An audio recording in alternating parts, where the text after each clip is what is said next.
həqiqətən də insanlıq ancaq nə yediyinə və nə içdiyinə diqqət eləyir. Ona yediklərinin və içdiklərinin ziyan olduğu barəsində daha çox düşünür. Titiz davranır. Bəli. Amma İmam Həsən əleyhissalam buyurur ki, "Əcəb limən yetefəkkər fi ma'qulihi, keyfə la yufakkir fi ma'qulihi." Mən deyir, təəccüb eləyirəm ki, insan öz yediyinə diqqət eləyir, onun barəsində araşdırma aparır, amma düşüncələri barəsində heç bir araşdırma aparmır. Çünki düşüncə qəlb üçün açılan bir dənə böyük bir pəncərədir. İnsan nə qədər zərərli düşüncələrdən öz qəlbini saxlasa, onun qəlbi salim qalacaq.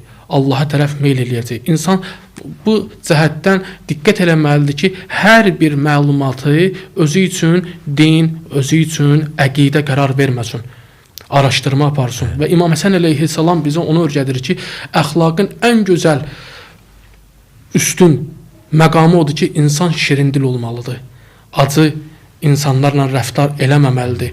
Hətta İmam Həsən əleyhissalamın dövründə bilirsiniz, İmam Həsən əleyhissalamın böyük bir sülhü var.